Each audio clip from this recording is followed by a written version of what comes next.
finally, with no further ado, I would like to welcome our special guest, JoelSalatin, who is with us from Polyface Farm in Virginia.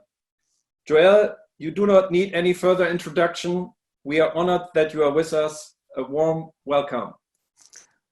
Hi, everyone. The privilege is all mine, and I'm delighted to be with you, although I think everyone knows at this point that the plan was that I would be with you in person, literally right now at this time. So I'm very much missing my European friends and hosts and hospitality during this time. So let me share with you just a little bit of what the masterclass is, and then we'll move on.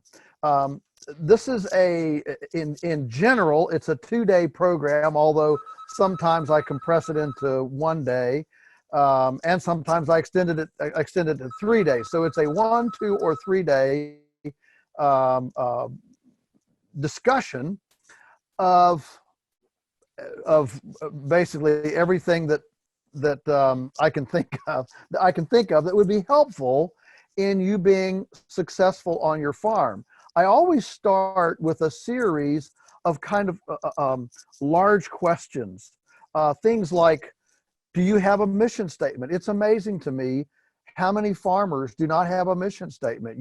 You've not actually created, what do I want out of life? What do I want from this farm, in a succinct statement that you can put on the refrigerator, put on the, the bathroom mirror, post it. Mine is by my desk, so I can look over it all the time. Ours is to develop agricultural, to develop economically and emotionally and environmentally enhancing agricultural prototypes and facilitate their duplication throughout the world. I've memorized this, but we do that. We talk about dreams. We talk about what's holding you back from dreaming. We grow up, and as adults, we become very cognizant of, well, we want to please our parents, and then we want to please our teachers. We want to please our professors.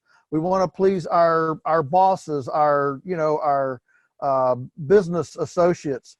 And by the time we're adults, often we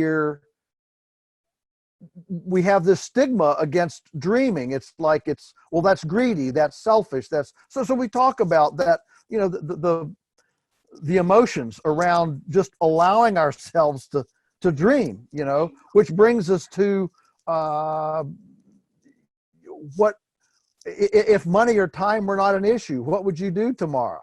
And just to allow yourself to dream. If I could do anything on this place, what would it be? Which then finally leads us to doing something. Often we're paralyzed by perfection, and this is I think in the German world, this is a real problem.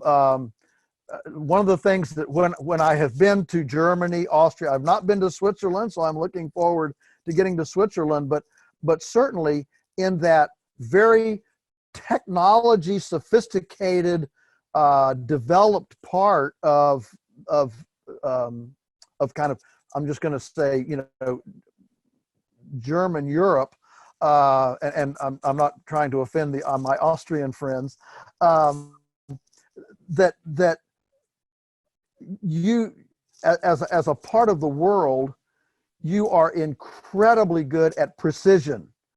I love the airports there. I mean, they make ours look like they're barbarians, with all of your little technology to bring back the buckets and the different things. And that's a wonderful German attribute. I mean, there's a reason why Volkswagen dominates the world in automobiles. It's precision. You can depend on them. The problem is that when it comes to the farm and to biology, much of this is not precise. It's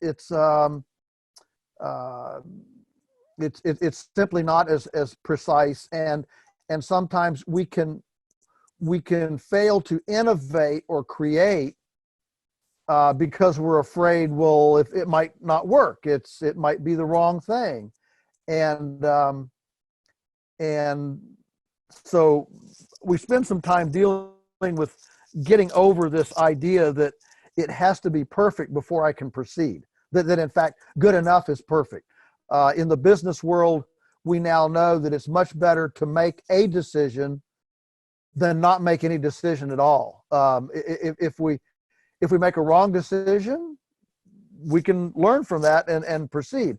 But if we fail to make any decision and just are paralyzed, then we don't learn. So we don't belabor this, but I do spend some time focusing on this to create a context, because if you don't kind of get emotionally transparent when you start into the principles, the easy thing is to say, well, you're in the United States, I'm in Germany, or I'm in Switzerland. We have a different, ecology, a different, geopolitical situation, different things. And so what I've found is we're far more similar than dissimilar. Yes, we have our differences, but all of us want healthy children. We want happy grandchildren. We want breathable air, fertile soil, nutritious food, health, opportunity, freedom, and an ability to express our inner talents, gifts, and passions. So to that extent, we are far more similar. So once we kind of establish that, then I go into what I call a virtual tour of Polyface. And so we systematically go through principles of hydration. How do we make sure that we have water? We go into principles of livestock management, moving, mobbing, mowing with animals, portable infrastructure, portable control, portable shelter, all of these things. When people say, well, you're very innovative, sometimes they think, well, we created all this by sitting down in an academic focus group and holding hands, thinking, oh, how can we be creative? No, basically, our creativity grew out of basic assumptions. Assumptions are their ecosystems thrive with animals, and they don't thrive without animals. They're fundamentally geared toward perennials and not annuals. Carbon does not move very far. Carbon is in situ. Fertile soils are not built with chemical fertilizers. They're built with decaying vegetation on site. So we take this virtual tour. We go through the farm, and we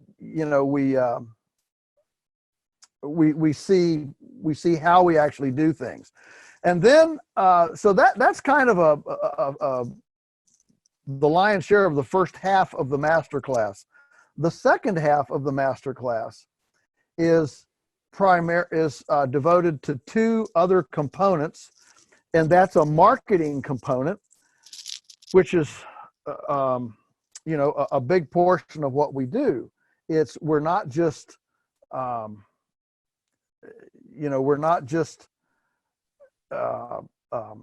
out here producing something. We're actually branding a product, marketing it. And of course, marketing is also changing a lot, especially with coronavirus. And I'll have, by the time I get there next time, there will be a lot of new marketing stuff. I mean, we're shipping, we're seeing just an explosion of interest as restaurants struggle and retail increases dramatically. And then the final component of the masterclass is what I just generally call building a team. And we farmers tend to be hermits.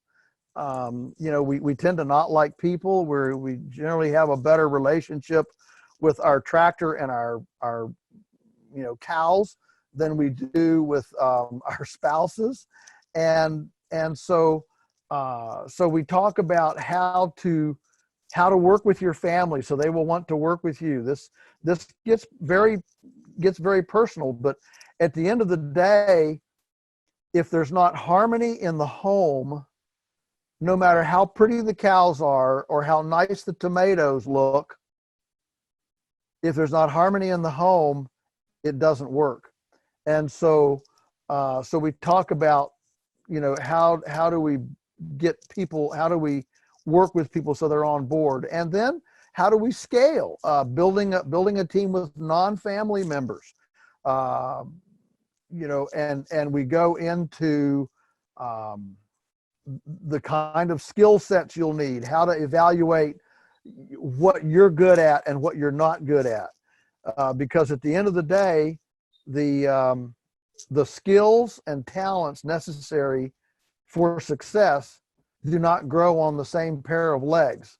So teams, I always ask the question, if you're in trouble, would you rather go into trouble holding hands with somebody or by yourself? And most of us would like to go into trouble holding hands with someone. And so most successful businesses, most successful outfits are two or more people where there's a team that can complement each other with gifts and talents. And so that's the basic outline of the master class. And if I may just kind of conclude this with another, with something I've learned since being there several times in that part of the world. There are two issues that are very unique to your part of the world. The first one has to do with precision and the general assumption that you can't have animals out on pasture with the same degree of precision that you can mow that pasture and bring it into a housing situation and feed it. You just can't get the same precision. And so that's a recurring theme. And so I spend a little more time than sometimes normal on explaining the precision of mobile electric fence systems, electric fence controls. And we move chickens every day. We move cows every day. And you say, well, that takes a lot of time. But the capital costs of letting the animals self-harvest and with simple mobile infrastructure rather than stationary infrastructure that has to be cleaned out, where the material has to be mechanically harvested and transported. There are massive costs to that, and so we can now, with portable infrastructure and electric fence systems for control, we can now get the same level of precision as a mechanical mowing machine, a mechanical harvesting machine, letting the animals do the work, and of course the animals do not depreciate. Which brings me to the second big component. So the one is this whole notion of precision. How do we get on the landscape with precision? I mean, after all, we're Germans. Precision is our middle name, and how do we duplicate this precision? The second one is economics. In my view, I mean, as I travel through the countryside, I'm looking at a 40-hectare farm, and their equipment inventory is twice as big as mine on 2,000 acres. And I'm saying, how can a 40-hectare farm afford more machinery than I have on a 1,000-hectare farm? And a lot of it is this economic difference, from the EU. And I'm not here to debate whether it's good, bad, or indifferent. I'm just suggesting that coming out of the coronavirus, I think there's going to be economic disruption that may also disrupt this kind of safety net. Perhaps it's a bubble that European farmers have been in that maybe won't last, and we'll see what happens. So if we can imagine our farms without any EU money, what would it take to be profitable without a check from the EU or from the government? That seems like a practical, sensible goal to start stimulating our creativity and thinking for the future. I couldn't agree more, Joel.